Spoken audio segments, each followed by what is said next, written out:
Boa noite a todos. Graças a Deus conseguimos chegar a essa casa, né? Muita força de vontade, muito querer e mais do que isso, muita alegria no coração. E começamos hoje mais um estudo, lendo uma página do Gotas de Esperança que diz assim: acredite no poder da sua mente. Se quiser se melhorar, basta esforço. Pense positivamente todos os dias. Imagine-se com saúde e feliz. Não permita que ideias de destruição, ódio, avareza, orgulho invadam a sua cabeça. Em pouco tempo você colhe frutos da mudança da sua mente. Ganha mais equilíbrio. Se precisar, melhorias materiais também vêm. O seu pensamento positivo as atrai. Creia firmemente que o seu pensamento tem valor, que pode fazer ou não fazer. Não vacile. Como filho de Deus, a mente é o seu maior precioso instrumento de evolução. Mais uma vez, a espiritualidade reforçando para a gente o poder da nossa mente. O que a gente pode fazer? A gente até tenta bastante, às vezes a gente escorrega, né? Mas eu acho que nós estamos assim no momento em que a gente vai e volta mais rápido do que antigamente, né? Isso ainda faz parte da nossa evolução, do planeta que a gente habita, mas nós estamos caminhando para frente e para o alto, graças a Deus. Estamos aqui em mais uma segunda-feira de esforço, todo mundo fez sua parte, né, de estar aqui, agradecidos ao Pai, a essa falange de luz que nos acompanha, para mais um estudo nessa casa abençoada, que será dirigida pelo nosso grande amigo Ricardo Coure, cujo tema é a parábola da figueira estéril. Temos certeza que o assunto de hoje será de muita valia para todos nós dos dois lados da vida. Que possamos estar aqui, no nosso esforço de prestar atenção e consumir toda esse estudo maravilhoso que chegará até nós, na nossa mente e no nosso coração. Graças a Deus. Boa noite. Uma alegria a gente estar aqui hoje, reunido, num dia de feriado. Os que vêm são realmente os que mais precisam e os que têm muita vontade de se aproximar da espiritualidade e de Jesus. Então, é um grupo menor dos encarnados, mas como a nossa amiga já me revelou aqui, o pessoal do lado de lá também está presente em grande quantidade. Para eles não tem essa história, né, de show, de feriado, eles vêm. O que importa para eles é ouvir sobre Jesus, sobre a nossa doutrina espírita. E a gente tem a oportunidade de vir aqui hoje e falar um pouquinho de algumas coisas bem interessantes a respeito dessa parábola da figueira estéril e também sobre a própria figueira, que é um símbolo muito antigo mesmo, que tem uma representação sobre todo aquele povo israelita.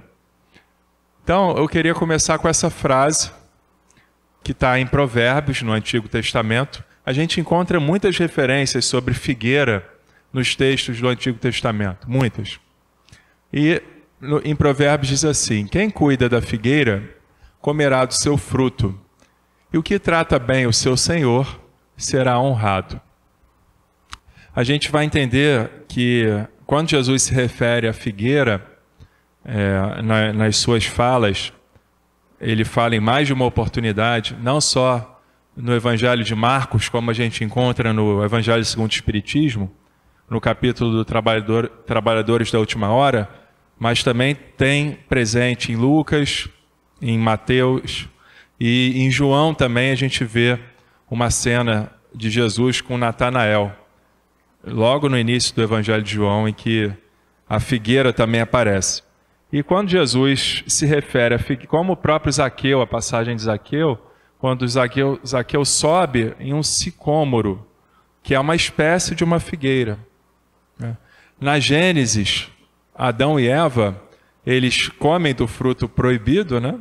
Da maçã, óbvio que não é uma figueira, mas quando eles se percebem nus, eles pegam folhas de figueira para tampar a sua nudez. O que indica que a árvore da vida é uma figueira, que é a árvore que nutriria eles por mais tempo lá, e eles não precisariam sair do Éden.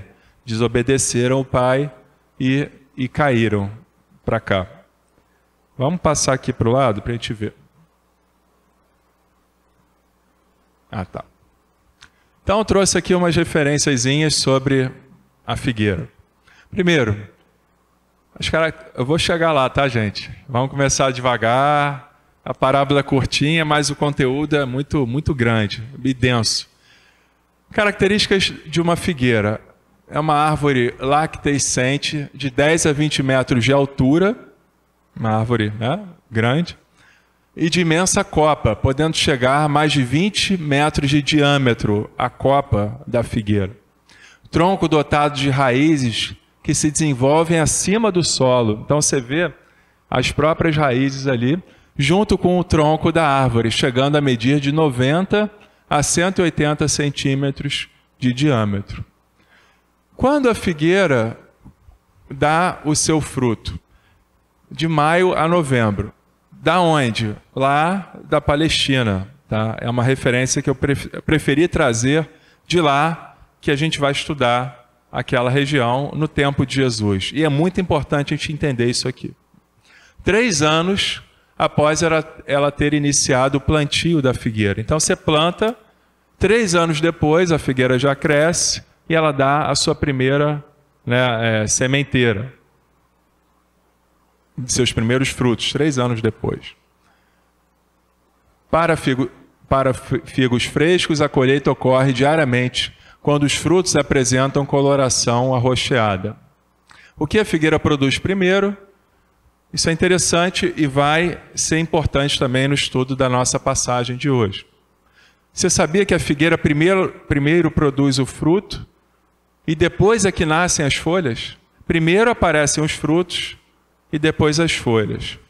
Guardem essa informação, assim como os 3 anos que está ali em cima. Ou seja, mesmo fora de época, uma figueira com folhas traz a promessa de conter frutos. O que a gente entende estudando melhor sobre a figueira? Lá naquela região, ela dá figos 3 vezes por ano. A primeira vez que ela dá figos é mais rara de acontecer. Então, por exemplo, em final de abril, maio, que equivaleria ali à primavera do norte, né, no hemisfério norte, você tem uma primeira folhagem que, você vendo as folhas, como a gente aprendeu aqui, os frutos deveriam vir juntos. Nem sempre isso acontece, tá? E essa a gente chama de figueira temporã, que é uma figueira, né, que ela dá antes do tempo, porque essas folhas e esses frutos que estão vindo aqui é ainda do ano anterior. Por isso que Israel usa essa imagem da figueira temporã para representar o seu povo, porque seria o povo que daria início à teologia daquela época. Se a gente vai estudar o livro A Caminho da Luz, né, de Emmanuel, o que a gente vê lá? O povo judeu, eles vêm com um objetivo específico, assim como os de Roma, os da Grécia, né? O objetivo dos romanos era desenvolver o direito, as leis, né? Organizar uma civilização. Os gregos vinham trazendo a arte, a beleza, a poesia. E os judeus? A teologia de um Deus único. Então, porque todos os outros povos eram o quê? Politeístas. E os judeus eram monoteístas. É a herança que a gente recebe. E isso, você vê que dominou, de alguma forma, a nossa cultura aqui. Os judeus, então, tinham essa representação. Quando você vai ver lá na frente, Jesus seca uma figueira. Que momento é aquele do Evangelho? Você vê. Jesus, ele está já entrando em Jerusalém. Ele entrou em Jerusalém, ele está na sua última semana aqui na Terra. Ele vai daqui a mais para frente, ser crucificado. Ele entra em Jerusalém, ele olha para uma figueira que tem folhas. Se tem folhas, o que deveria ter lá na figueira? Frutos. E ele olha e não tem fruto nenhum. Então, se era uma figueira com folhas naquela época que Jesus entrou, qual é a época que Jesus está sendo crucificado? Na Páscoa. Na Páscoa dos judeus, que é aonde? Em março, abril. Então, é uma figueira temporã. É uma figueira que representa exatamente o povo judaico. Vocês estão acompanhando? Então, aí Jesus vê aquilo ali e ele seca aquela figueira. E ele está fazendo uma referência aos judeus daquela época. O povo farisaico, que tinha muita lábia, mas não dava fruto algum. Muita folha e pouco fruto. A gente vai chegar lá. Mas olha só. Significado espiritual da figueira. Em algumas tradições, não é só no mundo judaico-cristão que a gente encontra referências à figueira. Dionísio, por exemplo, tem representações dele, um deus grego, com figos pendurados nos seus cabelos e tal. As pessoas consideram a figueira como uma árvore sagrada, representando a árvore da vida. Lembra da árvore da vida lá da Gênesis, que está no primeiro texto da Bíblia? Ou a ligação entre o céu e a terra. Sua longevidade e resistência simbolizam estabilidade e força interior. Raízes fortes, né? É uma árvore que tem esse símbolo. Como todas as árvores, elas representam também a nossa individualidade e a nossa coletividade. Ela é enraizada em si mesma, ela é uma unidade sólida, mas ela tem uma função coletiva de dar frutos, de dar sombra para aqueles que precisam se abrigar, dar refrigério. Então você está no deserto, imagina. O que você mais quer encontrar? Uma árvore frondosa para você ir lá e descansar, como a gente estava aqui no sábado, né? Buscando uma sombra. A árvore tem essa propriedade de acolher. E a gente vai ver Jesus usando a árvore para representar também o reino de Deus. Quando ele fala do grão de mostarda, que cresce e se torna uma árvore frondosa, que os pássaros vêm, fazem seus ninhos e as pessoas buscam seu acolhimento. Então, a árvore, quando você vai ver no Evangelho, tem muita representatividade. Então, vamos aqui. Essas duas passagens é como está lá no Evangelho segundo o Espiritismo. Tá? O Kardec usou Marcos para trazer para nós. Repare que tem versículos que foram pulados na sequência desse texto. Em Mateus não, você vai direto. Mas o que está aqui no meio? Jesus, ele vai lá no templo expulsar os vendilhões do templo, que comerciavam, faziam negócios, faziam uma série de coisas que não estavam em acordo com o objetivo de um templo sagrado. E Jesus ele vai e resolve aquela parada lá. E aí ele vem, ou seja, em Mateus o que acontece? Você primeiro tem Jesus entra em Jerusalém e vai diretamente para o templo. E ele faz isso, expulsa os vendilhões. Depois, saindo, ele passa pela figueira e seca ela. Que também é uma crítica ao que ele encontrou lá no templo de Jerusalém. Imagina, o Messias que vem para salvar a todos, um homem que conhecia muito de todas as leis do Antigo Testamento, os profetas, todos os textos. Desde criança, você vê, com 12 anos de idade, ele já discutia com as autoridades, os doutores da lei, que ficavam surpreendidos com ele. Incrível a sabedoria de Jesus. E ele entra no templo e faz um gesto, né, movido por emoções humanas, revelando assim também a sua humanidade. E a ação é simbólica também, de você saber esvaziar o seu templo, que é a nossa casa, a nossa morada. Na nossa mente, como caiu hoje aqui no preparo, o que caiu no texto? Qual é a qualidade que tem na nossa mente, o poder da nossa mente? Se a gente tem uma mente bagunçada, o que é uma mente bagunçada? é uma mente que está comercializando coisas, está cambiando, trocando, buscando vantagens, fazendo negócios o tempo inteiro com o mundo exterior. Muito parecido com aquilo que Jesus encontrou no Templo de Jerusalém. E ele repele tudo aquilo. A minha casa é uma casa de oração e não um lugar de ladrões, né, em que estava toda aquela bagunça acontecendo. O que ele está querendo dizer com isso para a gente trazer para a nossa realidade aqui? Antes de a gente entrar na parábola da figueira. O nosso templo é a nossa casa, é o nosso corpo físico atual.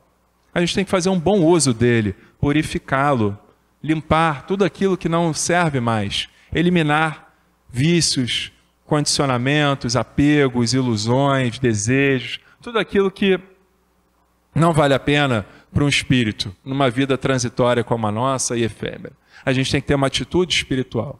E quando a gente purifica o templo, quem é que ficou lá? Jesus. No templo purificado, ele está ali, você e ele. A sua paisagem mental deve ser preenchida por Jesus, assim como o seu coração, todo o seu corpo. Quanto mais a gente se aproxima dele, estuda suas palavras, seu evangelho, mais a gente vai se afinizando, se tornando íntimo do Senhor. E assim as coisas mudam na nossa vida definitivamente. Por mais que venham intempéries, calor, frio, chuva, terremoto, problemas em casa, problemas no trabalho, a gente está afincado em Jesus, na nossa fé, aderido a Ele. As coisas, a gente tem muito mais força para enfrentar todos esses desafios da vida que vão continuar acontecendo, fazem parte. Perdão. Então, voltando aqui. No dia seguinte que Jesus entrou em Jerusalém, segundo o Evangelho de Marcos, ele chega em Jerusalém e já de tarde, lembra a imagem? Ele vai num burrinho, o pessoal canta Hosana nas alturas, é uma festa, Jesus está entrando, conclamado por todos, reconhecido como o rei de Israel. Mas aquele povo estava inflamado. Qual era a expectativa desse povo? Jesus iria retirar o povo de Israel da subjugação romana, da lança romana. E teria um Messias libertador, revolucionário, que marcharia contra o império. Muitos foram assim, nesse entusiasmo, assim como Judas, que o entregou por esses motivos. Então, ele entrou e foi para Betânia. Quem é que morava lá em Betânia? Os amigos de Jesus. Marta, Maria e Lázaro.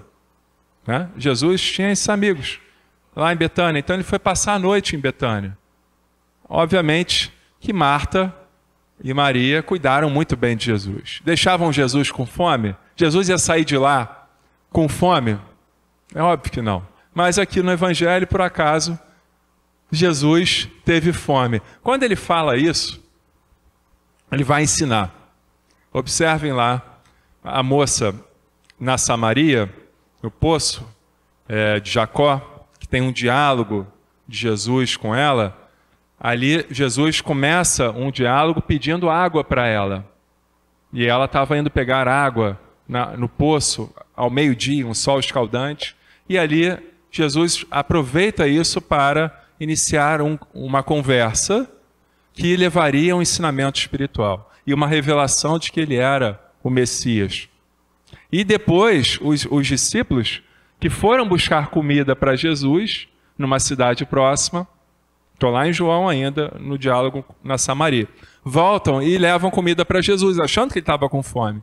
Que Jesus estava vindo da Galiléia para a Judéia, passando pela Samaria, um lugar improvável para os judeus, devido à rixa que havia entre os judeus e os samaritanos.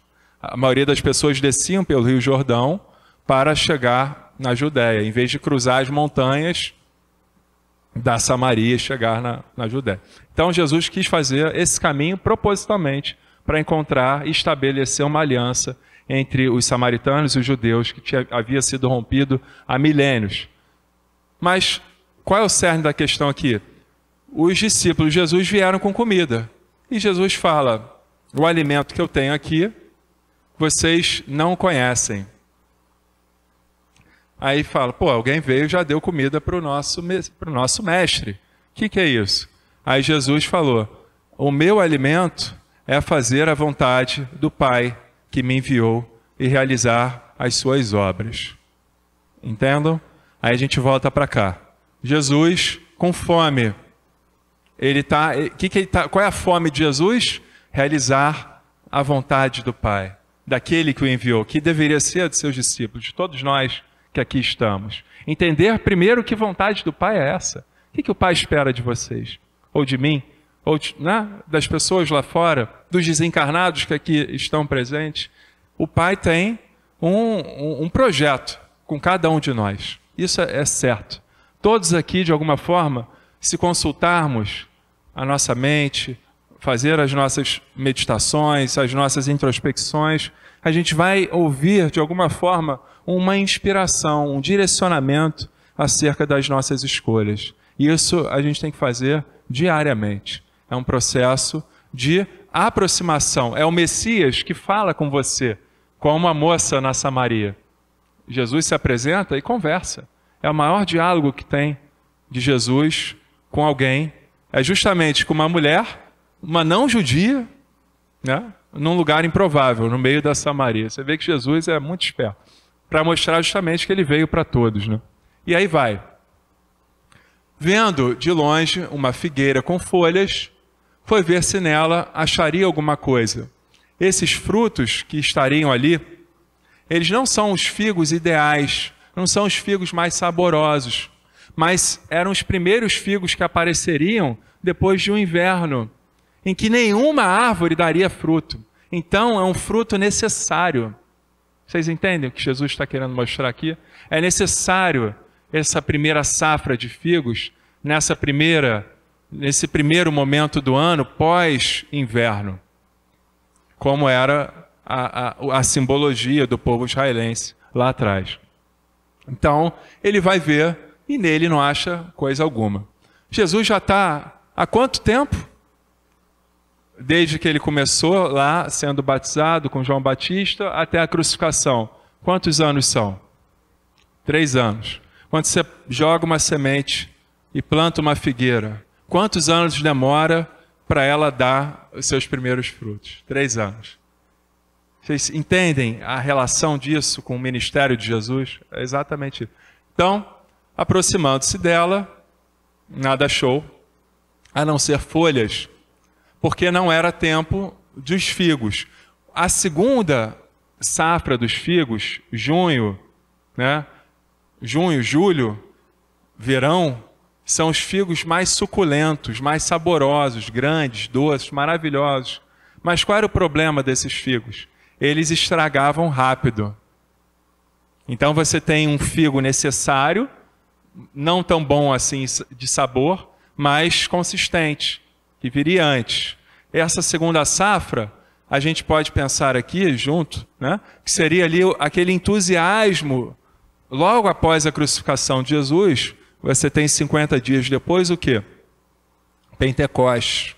Os discípulos estão reunidos, muitos deles, as chamas, ou seja, a presença do Espírito Santo desce sobre as suas cabeças, um efeito mediúnico maravilhoso em que todos poderiam se comunicar, chama xenoglosia, todos poderiam se comunicar num único idioma, que todos se compreendiam.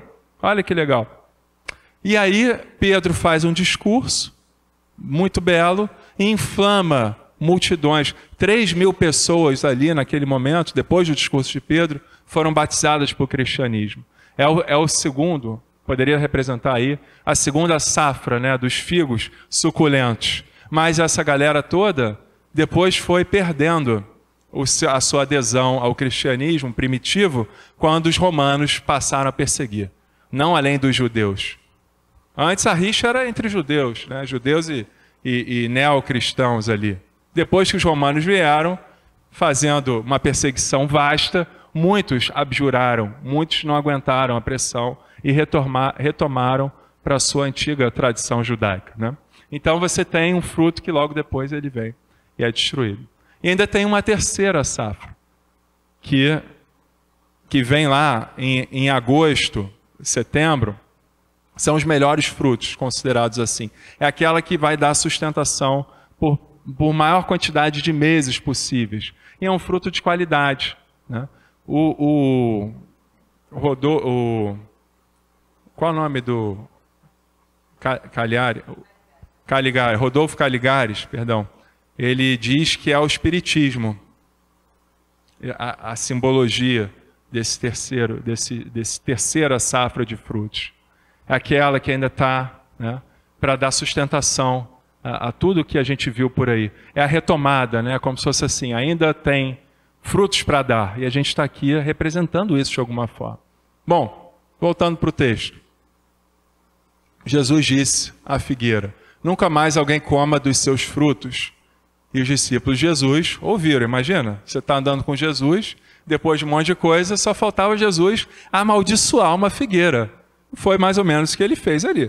Porque ele falou... Você já viu gente que chega perto de planta, a planta murcha, a planta morre, né? Pô, essa pessoa aí tem energia pesada, coisa ruim. Alguma coisa acontece, né? E Jesus tem muito poder, ele tem para isso também. E ali ele não estava querendo fazer mal à planta, né? Às vezes as pessoas se pegam nesses detalhes para criticar Jesus e tal. Ele está realmente ensinando. Ele é o mestre e todos os seus atos é para ensinar. E realmente a figueira seca até as raízes. Aí passa isso aqui, os discípulos ouviram Jesus falar isso, eles vão lá para o templo, faz aquilo tudo que eu falei, expulsam os vendilhões e voltam. Passando eles pela manhã, viram que a figueira estava seca desde a raiz. E Pedro, lembrando-se, falou: mestre, eis que a figueira que o Senhor amaldiçoou ficou seca. Ao que Jesus lhes disse: tenham fé em Deus. Ele acabou de vir do templo. Ele viu muitos fariseus falando, pessoas cultas, pessoas nobres, eruditas, conhecedoras verdadeiramente da lei. Mas a primeira fala dele, depois de voltar do templo, é o quê? Tenham fé em Deus. Porque, em verdade, lhes digo que se alguém disser a este monte, levanta-se e jogue-se no mar, e não duvidar no seu coração, mas crer que se fará o que diz, assim será com ele. Uma pessoa que é ligada à vontade divina, né? Jesus fala, né? Quando você fala, ele fala assim: se crerdes em mim, poderá realizar tudo aquilo que eu faço e muito mais coisas ainda poderão ser realizadas, se crerdes em mim. E Jesus, ele é estritamente ligado ao Pai maior. Ele e o Pai são um, ou seja, tudo aquilo que Jesus move neste mundo, fala, ou cura, ou qualquer coisa, é a vontade do Pai. Ele veio para realizar as obras do Senhor. É o alimento, é aquilo que deixa ele vivo. Quem está preocupado com a comida daqui ou com nada disso? O que dá sustento a ele é realizar a vontade de Deus. Então tenham fé em Deus. E quando a gente vai estudar essa palavra fé, de uma outra passagem de Jesus, não sei se vocês lembram, que tem também no Evangelho segundo o Espiritismo, o poder da fé está lá, né? A fé transporta montanhas. Acho que é nesse mesmo capítulo, capítulo 19 do Evangelho. O que a gente encontra lá? Um jovem endemoniado, caindo muitas vezes no fogo, muitas vezes na água. Ele é levado pelo seu pai. Jesus acabou de descer o Sermão da Montanha, ele deu o Sermão da Montanha e desceu. Aí multidões estão com ele. E um pai enfrenta as multidões com seu filho. Vocês imaginam a cena? 5.000 pessoas ali. E Jesus, né, sendo assediado, né, todo mundo querendo tocá-lo. E um pai vem com um menino obsidiado, segundo a nossa tradição espírita, tomado pelos demônios, é levado a Jesus. Um pai. E esse pai se prostra aos pés de Jesus e fala: Senhor, os seus discípulos não conseguiram curá-lo, expulsar esses demônios daqui. Aí Jesus dá uma escovada, né, nos discípulos: ó raça incrédula, depravada, até quando eu estarei convosco? Até quando? Sei o quê. Ele dá, porque os discípulos já tinham visto a transfiguração dele.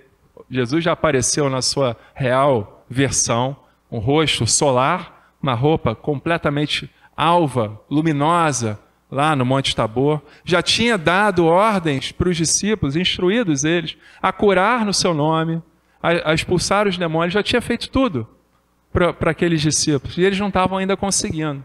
Aí Jesus censura lá os demônios e rapidamente o menino retoma a sua consciência e tal. Aí os apóstolos vão lá, ainda de rabo entre as pernas, né? Senhor, por que nós não conseguimos curá-lo? Qual é a resposta de Jesus? Porque não tinhas fé, pela sua falta de fé. Se tiverdes fé como um grão de mostarda, pediria a esta árvore, para sair essa montanha, para sair daqui e ir para lá, e tudo mais seria feito. Então, Jesus está mostrando que o que falta para nós, realmente, é a explosão da nossa fé. A gente tem alguma crença, que é uma palavra, né? Ora você acredita, ora você acredita que o teu time vai ganhar, aí toma o primeiro gol, tu já não acredita mais nada. Toma o segundo, aí tu já vira a escola, não quer mais saber de nada, né? Aí os palmeirenses acreditavam, né? Fizeram 3 no Botafogo e viraram. Tomaram 3 e depois viraram. Então, não é isso que Jesus está querendo. Uma coisa que você acredita aqui e depois você não acredita mais. É algo que fica verdadeiramente, que permanece. É uma relação com Deus. É uma fidelidade. É você estar realmente em sintonia com o Senhor. Ou seja, qualquer pensamento que surja na sua cabeça, que esteja em desacordo com aquilo que o Evangelho ensina, você vai observar rapidamente e vai corrigir aquilo para você agir melhor nesse mundo aqui. O bem maior é o bem de todos. Qualquer ação nossa nesse mundo que a gente vive, um mundo ainda injusto, né? Duro, né? Pesado, né? Sanguinolento, cruel, de diversas formas que a gente vê por aí, o que deve persistir em nós? A nossa fé. Estar em sintonia com o alto, com o sagrado. Apesar de todas as variações que possam acontecer na nossa vida, a gente tem que estar firme, aderido a isso. Isso é uma fé verdadeira. Não é uma fé vacilante, né, que o Kardec fala no Evangelho. É uma fé real. Então, fé em Deus. E as coisas vão acontecer. Vamos lá. Vamos seguindo. Vai até 9, né, gente? Então. Aí tem um comentário de Kardec, que eu trouxe exatamente dessa passagem. O item 9. A figueira que secou é o símbolo dos que apenas aparentam propensão para o bem, mas que em realidade nada de bom produzem. Dos oradores que mais brilho têm do que solidez. As palavras que trazem superficial verniz, palavras superficiais, envernizadas, de sorte que agradam aos ouvidos, sem que, entretanto, revelem, quando prescrustadas, algo de substancial para os corações. Ou seja, é de perguntar-se de que proveito tiraram delas os que as escutaram. Isso é ótimo para a gente ouvir, né? Quem está falando aqui é maravilhoso. Porque a gente tem que realmente o quê? Falar e pôr em prática. Se você ouve a palavra de Deus e não a pratica, o que está acontecendo? O que adianta a gente vir aqui, bater o ponto, toda segunda, palestra, aí não contente, tu vem na quinta também, segunda e quinta, vem, mas nada muda, não acontece. O que está faltando de verdade? São palavras às vezes bonitas, a gente aprende alguma coisa nova, uns ensinamentos, mas parece que por mágica a gente sai da porta do centro. Estou falando lá do nosso, tá? Aqui não. Lá do nosso centro, a gente sai e parece que a gente esquece das coisas. Primeiro, um que fecha você no trânsito já está irritado, o outro, né, já vem buzinando, aí você já vai voltando, assim, aterrissando para a tua frequência natural, e você vai cedendo e cedendo. Aí você quer voltar logo para cá. Então, esse efeito vagalume nosso, natural ainda, a gente tem que realmente enfrentar. Isso é o ganho da encarnação. A gente aproveitar ela da melhor forma possível. Não adianta mais a gente querer enganar a nós mesmos. A nossa atitude diante desses estudos, dessas obras lindas que os Espíritos nos trazem, elas têm que ser atitudes dignas, atitudes santas, como você vê no Evangelho segundo o Espiritismo. O que é a mediunidade? Definição de Kardec. Mediunidade é coisa santa, que é necessária ser feita santamente, religiosamente. O que ele está querendo dizer isso? Não é uma coisa que acontece só dentro do centro espírita. Santidade é inteireza, é 24 horas do dia e da noite, né? Todos os dias da semana. Isso é uma pessoa de santidade, não é uma pessoa boazinha. É uma pessoa que está inteira na sua tarefa, no seu projeto espiritual. E a gente tem vários exemplos aqui, na doutrina espírita e no próprio cristianismo. Pessoas que realmente abriram mão de si mesmas, renunciaram a tudo, renunciaram aos seus prazeres, aos seus gostos, aos seus interesses pessoais, à sua fama, ao seu poder, a fortunas até, para servir a Deus, caminhar com Ele de pés descalços, como os franciscanos, como as clarissas, tantos outros exemplos, os beneditinos, né? Quantos sacerdotes, papas, pessoas poderosas que saíram dos centros beneditinos. Vai buscar esses números depois. Mas o que os caras tinham lá? Disciplina. Tinham método. Estudo, disciplina, né? Jejum, oração, arrumação, cuidar bem do próximo, sair do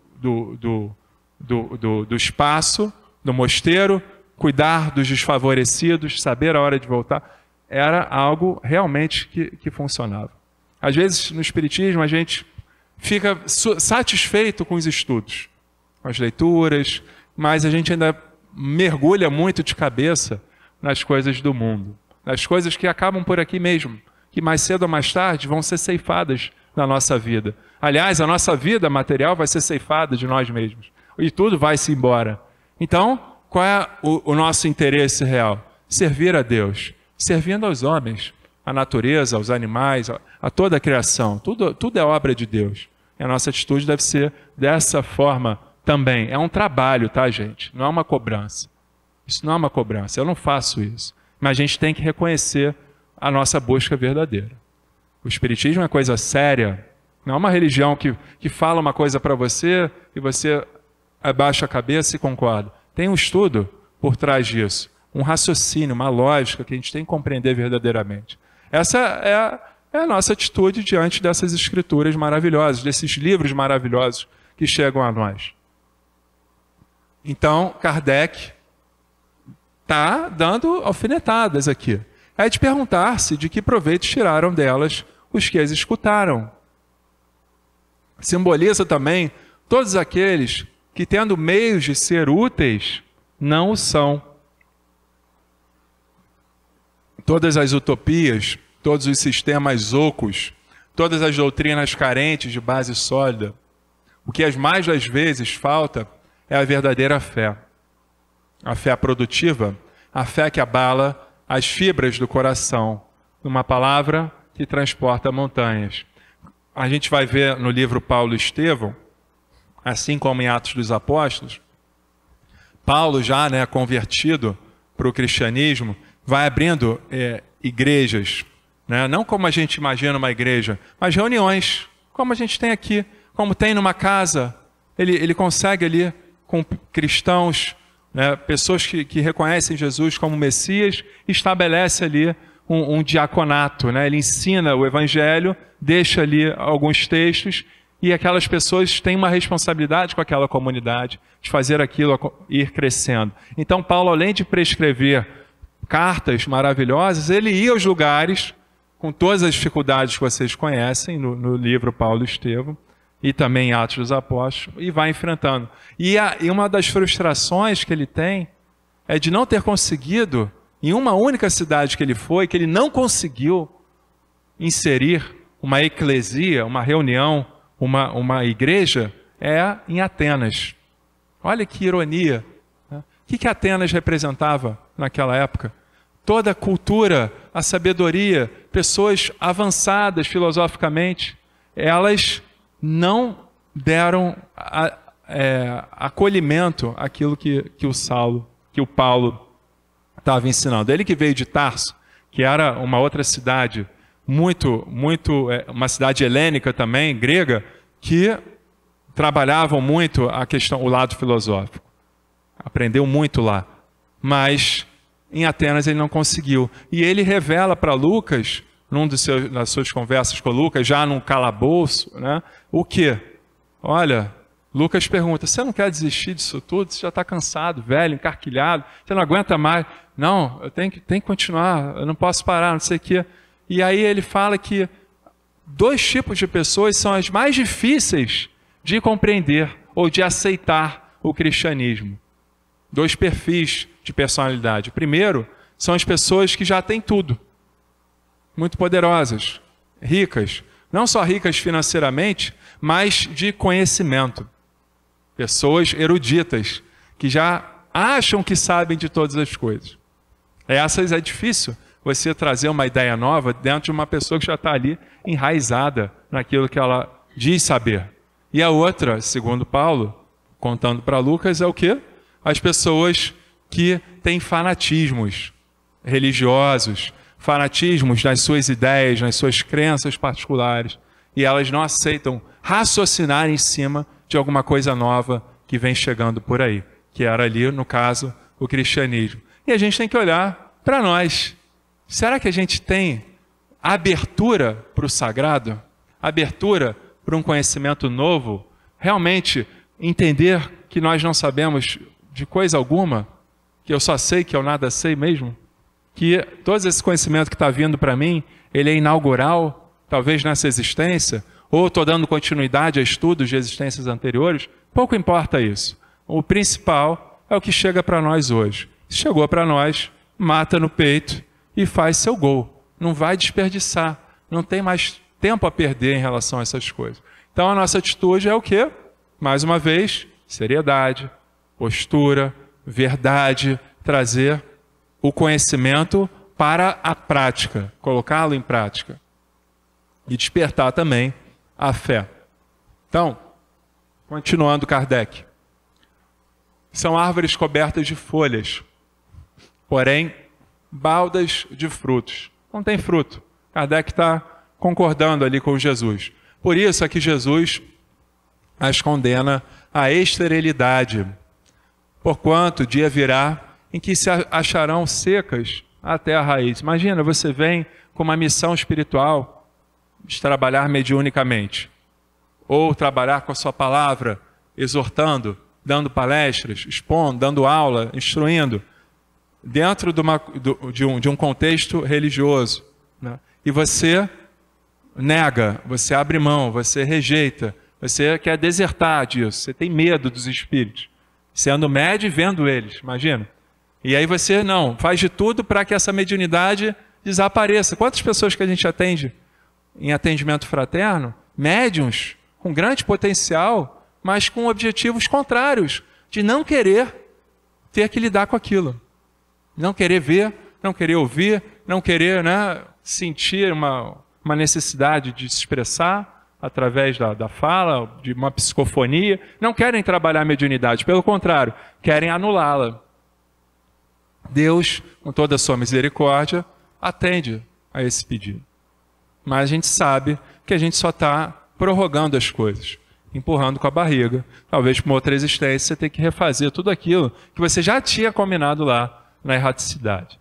Todo médium, se a gente vai estudar no livro Missionários da Luz, o que a gente entende lá? Que os médiuns já são treinados no mundo espiritual, antes de vir para cá. Já sabem que vão servir mediunicamente numa casa espírita. Isso já vem no seu planejamento. Por cargas d'água, muitos saem fora, não querem ir adiante. Olha o problema que isso vai dar. Ou que começam bem, às vezes, começam entusiasmados, mas pelas outras motivações da vida, vão cedendo, vão se acomodando, vão achando tudo mais do mesmo, vão achando tudo um tédio, brigam entre si dentro de um centro espírita, colocam discussões polêmicas e tal, buscam ascensionar dentro de uma estrutura, em uma hierarquia. Isso acontece, gente? Acontece. Infelizmente acontece. Calúnia, difamação, fofoca. Né? A Joana de Ângeles tem um capítulo dedicado a isso. Aos trabalhadores de centro espírita. É horrível de ler. Porque você vai lendo, você vai, caramba, eu acho que eu já passei dessa fase, já estou chegando nela, aí você fica preocupado. Então, assim, qual é a ideia disso tudo? Que a gente não fique estéril dentro dos nossos projetos. Porque se eles fecharem a torneirinha mediúnica, acabou, meu amigo. Eles viram que você não tem ainda maturidade para isso. A gente pode não ter. Então, por misericórdia divina, para você não cair na mão de obsessões e perder a sua encarnação, eles te privilegiam tirando isso. Mas é sempre uma lástima. Nossa intenção, então, qual é? Sempre buscar bom ânimo, reforçar que sim, cada dia que eu vou para o centro é um novo dia, é uma nova oportunidade que eu estou dando a quem? A mim mesmo. Mais ninguém. Eu não estou ajudando os outros, antes eu estou ajudando a mim mesmo. Eu sou o grande beneficiário disso. Quando estou entregando uma quentinha na rua, quando eu estou dando um cobertor para alguém que está com frio, o grande beneficiário disso sou eu mesmo. A gente não vê desse lado. Quantas pessoas que estão ali na rua, vendo se você está fazendo as coisas direitas ou não? Quantos espíritos missionários que estão renunciados na mendicância? Almas elevadíssimas. Eu já testemunhei isso. Um espírito elevadíssimo apareceu uma única vez no trabalho lá nas quentinhas. Veio para ensinar. Não queria comida. 10 horas da noite. Não, eu já comi hoje. Precisa. Guarda essa quentinha aí que vocês vão precisar lá na frente. Alguém vai precisar dela. Isso foi a primeira abordagem, o primeiro grupinho que a gente saiu de carro já encontrou. Ele só estava com um cordão, um crucifixo, lindo, né, de branquinho, e mais nada, nu, com um saco plástico enrolado na cintura, sem chinelo, sem roupa, sem nada. Ele apareceu ali, no meio de todo, e a galera lá, não, minha quentinha, parará, todo mundo vem falando um monte de coisa, uns já estão, né, alterando. A única coisa que eu quero aqui com vocês é orar. Ele falou, ele puxou a oração. Aquela alma que a gente nunca viu e nunca mais viu, né? Não tinha visto antes e não viu mais depois. E ele se ajoelhou, o único de joelho, na rodinha, inclusive os trabalhadores ali, em pé, de mão dada, ele ajoelhado no chão, Pai nosso que estás no céu, puxando igual um sacerdote a oração. E ali a gente seguiu viagem. Lá no Recreio dos Bandeirantes, já depois de percorrer toda a Barra da Tijuca, passando no Terreirão, voltando ao último lugar na praça, perto do Terreirão, quentinhas, muita gente, mais do que a gente imaginava. E aquela quentinha dele realmente foi a última que a gente precisaria entregar para o último destino de um morador de rua. Então, a gente acha que está fazendo as coisas aqui de uma maneira nossa, né, própria. Isso tudo tem uma ordem, tem toda uma lógica que a gente não compreende direito. Nós somos só os instrumentos da vontade de Deus. Quem mais aprendeu nessa expedição das quentinhas? Todos que ali estavam. Isso tem 10 anos atrás. Foi logo que eu comecei no Espiritismo. Eu nunca mais esqueci dessa história. E quando eu conto, ainda me arrepio todo de lembrar. Né? Você imagina o que foi isso, né? Para mim, na minha vida, foi um divisor de águas. Para todos que ali estavam, também foi. Uma pessoa que você nunca mais viu na vida. Porque às vezes eles estão sempre lá, né? Os mesmos. Esse desapareceu por completo. Então, você não acha que Jesus... Vamos ver se o cara está esperto mesmo. Manda lá, materializa lá um espírito, né, mendigo para cruzar teu caminho. A gente viu isso aonde que tem isso? São Francisco de Assis.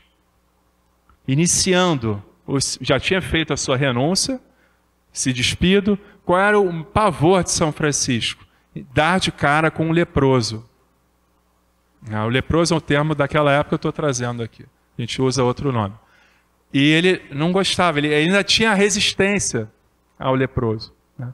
E aí ele está andando sozinho, numa rara das vezes que São Francisco está sozinho, está andando, ele escuta o sininho. Blém, blém, blém, blém, blém, blém. Eles andam, né, com o sino pendurado para avisar que eles estão chegando, para as pessoas se afastarem por 4 metros de distância, a distância que tinha que ter de uma pessoa nessa situação. Olha, e aquela pessoa, obviamente, sem nada, caindo o dedo, mandíbula, braço, tudo pendurado, não tinha tratamento, a cena horrorosa, lábios, né? E São Francisco vê, e ele, frente a frente, como eu estou ali com o Ricardo, e ele para, e o leproso faz assim, pedindo, né? Aí São Francisco cata lá suas moedinhas e joga para o cara, ele pega, guarda, mas ele faz assim novamente. Aí São Francisco pega os pães que ele ia levar lá para a congregação e tal, que eram poucos, e ele joga, o cara pega, guarda, mas faz assim novamente. Francisco não tem mais nada. Aí ele entendeu o que era aquilo que estava acontecendo. Aí ele chega perto, ele vai enfrentando todos os seus medos, as suas limitações, e chega muito perto do leproso e dá um grande abraço no leproso. Abraça e beija a sua boca, aquele homem. E aí o homem também o abraça, e naquele mesmo instante ele afasta e aparece Jesus na sua frente. Estava ali, né, em forma de leproso. E aí, depois o leproso retoma a sua imagem original e São Francisco segue. E quando ele olha para trás, obviamente, já não tinha mais nada. Vocês entendem que as pessoas que às vezes cruzam o nosso caminho têm um objetivo conosco que a gente nem pode imaginar. E, obviamente, depois daquele evento, São Francisco perdeu o medo, né? Vinha e abraçava, e curava, e ajudava todos que tinham essa condição, que eram muitos naquela época. Então, vamos seguir. Jesus e a tradição dos anciãos. Isso é uma passagem que eu trouxe para mostrar, obviamente, que o que é uma figueira com folhas sem frutos. Sempre iam atrás de Jesus para tentar pegá-lo em alguma coisa que ele estava fazendo de errado. E aí, os fariseus foram lá, Jesus, os seus discípulos comem sem lavar as mãos. Isso é contra a tradição nossa, a tradição dos anciãos. Aí Jesus olha para eles assim e fala, mas vocês descumprem a lei de Moisés, a lei de Deus, perdão, que veio no Decálogo, que é honrar o vosso pai e a vossa mãe. Então, Jesus descumpria uma tradição feita pelos homens e eles estavam descumprindo uma lei divina. O que eles faziam naquela época? Honrar seu pai e sua mãe. Se você, aí a manobra, emenda na lei, o que estava lá? Portaria, tal, não sei o quê. Se você pegar, falar com seu pai e com a sua mãe, que os recursos que você vai guardar para cuidar deles na velhice, não tinha aposentadoria. O que um pai e uma mãe idosos iriam fazer? Eles dependiam dos filhos para continuar a ter uma vida digna. Isso era honrar pai e mãe. Por isso que isso era uma lei do mandamento divino. O que eles faziam? Pai, mãe, todos os recursos que eu preparei, que eu guardei para dar para você, eu vou dar para o nosso Senhor. Que aí tudo vai ser resolvido na vida de vocês e na nossa. E eles iam e faziam ofertas no templo. E ficavam isentos de cuidar dos pais e das mães que iam para onde? Para a mendicância, para a rua. O que é isso? É você manobrar em cima de uma lei. Jesus joga isso na cara deles. E depois ele continua. Hipócritas, bem profetizou Isaías, está lá no capítulo 15 de Mateus. A respeito de vocês, dizendo, este povo me honra com os lábios, mas o seu coração está longe de mim. E em vão me adoram, ensinando doutrinas que são preceitos humanos. E convocando a multidão, Jesus disse, escutem e entendam, o que contamina a pessoa não é o que entra pela boca, mas o que sai da boca. Isso sim, contamina a pessoa. Porque o que sai da boca de um homem é o que está cheio o coração. Não é verdade? Que palavras que a gente fala no dia a dia? Isso está sendo produzido aonde? Na nossa mente, no nosso coração. Isso vem de nós, isso revela a nossa impureza. Mas lavar a mão não torna o homem puro de verdade, né? Isso é circunstancial, mas o que vem de dentro. Então, aproximando-se dele, os discípulos disseram, sabia que os fariseus, ouvindo o que o Senhor disse, ficaram escandalizados? Mas ele respondeu, toda planta que meu Pai Celeste não plantou será arrancada. falando ainda da esterilidade, né? Você é uma planta, como é que você vai saber se é uma planta que o pai plantou ou não? Você vai ter que dar frutos. Porque quando você dá um único fruto, o fruto tem várias sementes. Tem várias sementes, que podem dar várias outras árvores gigantescas. Então é importante, às vezes, você conversar com uma única pessoa, numa única existência, e você entregar um fruto para ela, você vai saber o potencial dela? O que ela pode fazer a partir dali? Além de mudar a sua própria vida, por que não ser uma grande proclamadora do Evangelho? A gente vê Estevão, lá na Casa do Caminho, que não tinha contato direto com Jesus, nunca teve, mas esteve com quem? Com os apóstolos, que ali tiveram, o ensinaram o Evangelho, e ele foi até maior do que muitos ali, daqueles apóstolos. As pessoas iam na Casa do Caminho buscar Jesus, buscar Estevão, para ver Estevão. Estevão curava e falava muito bem. Então vale a pena, gente, o quê? Dar os nossos frutos para que nasçam novas árvores. Então, esqueçam os fariseus. Jesus mostra claramente aqui uma separação. Esqueçam essa galera toda lá, que vocês estão vendo aí, são cegos guiando cegos. Ora, se um cego guiar outro cego, ambos cairão num buraco. Qual a importância da gente estar com a leitura em dia, com conhecimento afiado, para a gente não ser bobo e ser cego guiando cego por aí. Olha o problema que isso dá também. Os dois caem no barranco. Bom, já está acabando. Eu queria trazer isso para vocês, mas fica para uma outra oportunidade. Isso aqui é o encontro, tá, de Jesus com Filipe. Jesus está ainda juntando os seus apóstolos.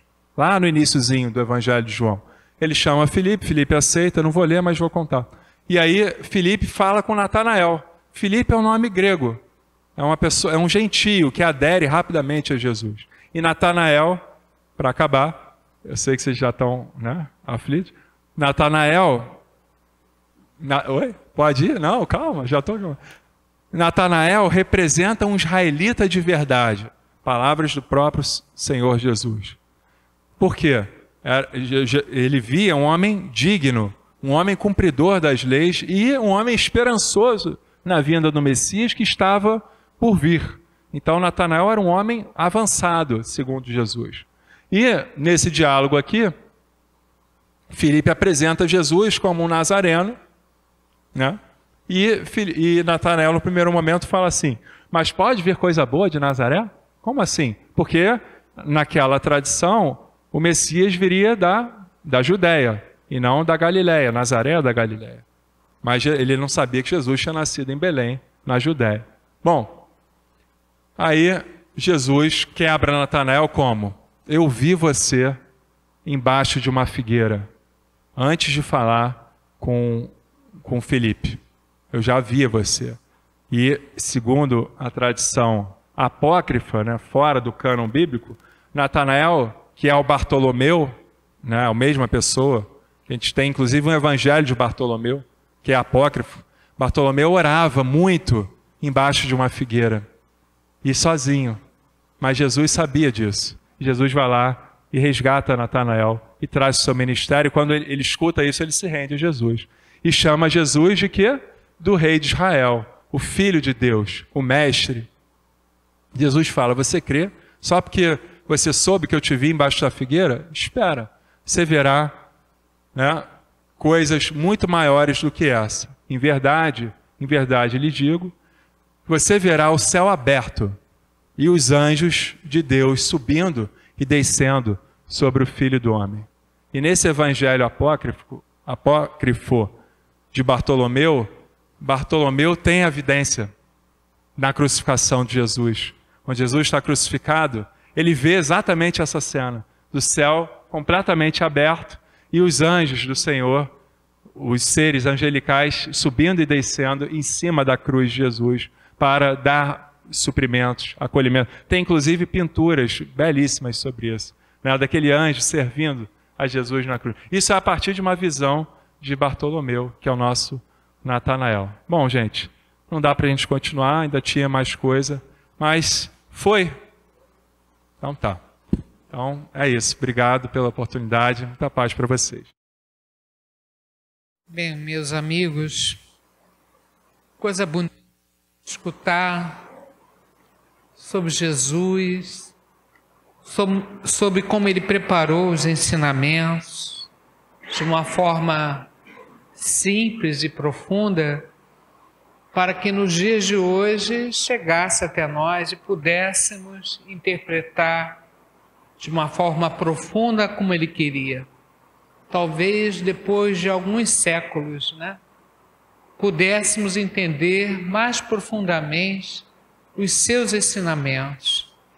E a doutrina espírita nos traz essa beleza, essa leveza, esse raciocínio claro, sem medo, sem imposição, para estudarmos a fundo as palavras do Cristo.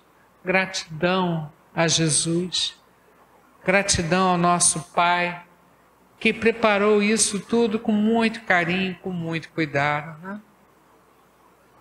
E gratidão de nós estarmos aqui hoje com certo amadurecimento para entender alguma coisa. Falta muito para nós, mas nós já estamos com a mente aberta, o coração aberto aos ensinamentos do nosso Mestre amado, e com isso, com certeza, aos poucos, vamos refletir isso de dentro para fora de nós, nas nossas palavras, nos nossos pensamentos. É muito trabalhoso, mas muito lindo tudo isso. Esse amor de Deus sobre todos nós. Que possamos exalar um pouquinho desse amor para os nossos irmãos à nossa volta, dos dois lados da vida, nessa casa tão amorosa que nos acolhe, nos abraça. Possamos orar por aqueles que partiram da terra, mas que estão vivos, cumpriram a sua missão, a sua etapa de estudo e retornaram ao plano espiritual vivos e estão em alguma dimensão, em alguma casa, alguma morada do nosso Pai. E eles vão receber o nosso carinho através da oração. A nossa vibração de saudade, mas positivamente, porque a morte não existe. Eles estão vivos e recebendo a nossa homenagem. Então é hora de homenagear aquele pai, aquela mãe, aquele avô, aquele amigo, tantas pessoas que desencarnaram, Lembramos, não lembro do nome, daquela jovem que desencarnou, num show aqui, pertinho, no Newton Santos, Tinha que ser, que ela seja muito bem recebida no plano espiritual. E aquele jovem também, que foi assassinado na praia de Copacabana. Que esses dois irmãos sejam muito bem recebidos no plano espiritual. E todos os nomes que nós colocamos na caixinha de prece sejam abraçados, orientados no caminho do bem, no plano espiritual, estudando com Jesus. E aí pedimos: Pai nosso, que estás no céu, santificado seja o vosso nome, venha a nós o vosso reino, seja feita a vossa vontade, assim na terra como no céu. O pão nosso de cada dia nos dai hoje, perdoai as nossas ofensas, assim como nós perdoamos os nossos ofensores. Mas não deixeis cair em tentação, livrai de todo mal, que assim seja. Que Deus abençoe aqueles que partiram e aqueles que ficaram, especialmente os pais desses dois jovens, que desencarnaram dessa forma, que eles tenham muita fé, para continuar a missão deles até o final na Terra. Que Deus abençoe a todos esses irmãos. Graças a Deus. Continuando nessa energia bonita, tenhamos a certeza que nós atraímos para essa casa, nós ajudamos com o nosso pensamento, com as colocações do nosso irmão Ricardo, nós criamos uma energia muito linda nessa casa, com a presença de Jesus aqui, nos estimulando, nos dando força, né? E nós criamos essa energia tão linda que nós queremos dividir e podemos fazer isso. Nós temos a fé.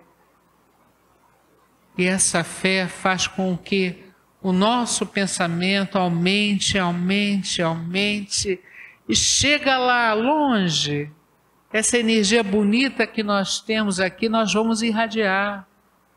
Essa casa é um ponto de irradiação de amor para os nossos lares, para as pessoas que lá ficaram, para a nossa comunidade, para aqueles que estão nos ouvindo através da internet, através do YouTube e tantas redes sociais espalhadas. Essa energia chega lá em qualquer momento que estejamos escutando, assistindo, porque essa energia boa, maravilhosa, se espalha e permanece à disposição de cada um de nós. Então pedimos, mais uma vez, pelos nossos lares, nosso ambiente de trabalho, por todo o endereço que nós colocamos na caixinha de radiação, por todos os lares que estão nos escutando nesse momento. Que Deus esteja presente em nossa casa, que possamos permitir a chegada de Jesus nos nossos lares, tomando cuidado com a energia que estamos somando dentro do nosso lar. Que assim seja, que essa energia se espalhe ao máximo pela nossa comunidade, pelo nosso Rio de Janeiro, pelo nosso Brasil, por toda a humanidade. Graças a Deus. E também pela nossa atual situação, né? Somos espíritos ainda com muita caminhada pela frente e com isso ainda trazemos dores na nossa alma. Essas dores da nossa alma ainda faz com que tomemos atitude que não queremos mais, como disse Paulo, né? Mas estamos aprendendo, estamos evoluindo e com isso a nossa saúde mental melhora, a nossa saúde física também. Então vamos pedir a Jesus, a Bezerra de Menezes, que nos auxilie nesse momento nas nossas visitas médicas, pedindo por todos os nomes, endereços que estão na caixinha de visita médica, pedindo pelas águas do ambiente sejam fluidificadas. E temos aqui um pedido para nossa irmã Arlene Rosa Alpires Carvalho. Geralmente ela frequenta aqui, fica sentadinha, mas hoje ela machucou o pé, parece que quebrou o pé. Então que a nossa irmã se recupere logo para estar aqui com a gente, né? Nossa irmã Arlena. Todos os endereços naquela caixinha, todos que estão na nossa mente, no nosso coração e por nós que estamos nessa batalha da nossa evolução. E evoluir é ter saúde física e mental. Então que Bezerra de Menezes possa derramar nesse momento esse auxílio para os irmãos que estão pela rua, são muitos, irmãos que estão nos hospitais, asilos, orfanatos, prisões. Todos esses irmãos sejam ajudados. Contam que Jesus certo dia andava junto ao lago azul de Genezaré, e as multidões ele ministrava seus ensinamentos de amor e fé. Com saliva e lodo curava os cegos, junto ao velho tanque de Siloé, numa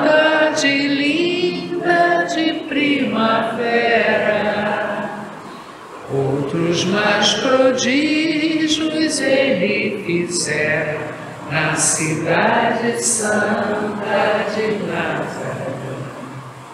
Foi o bom Jesus que nos ensinou junto ao lago azul de Genezaré. Caridade, amor, bondade, luz, verdade, fé. Tanto no Tabor em Jerusalém, quanto na Betânia em Genezaré. Ele foi caminho, verdade, vida, como ainda é.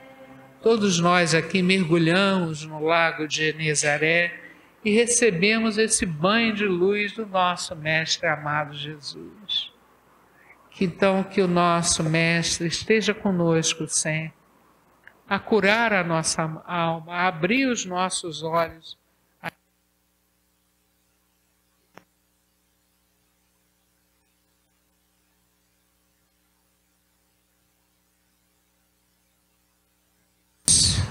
A última parte, está falhando, né? Vamos à última parte, vamos ao passe coletivo. É um momento importante, é mais um carinho que nós vamos receber do plano espiritual. E quem está escutando aí pelas redes sociais, possam nesse momento também entrar em sintonia com Jesus.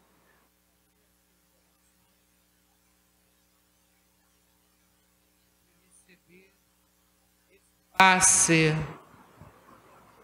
maravilhoso do plano espiritual.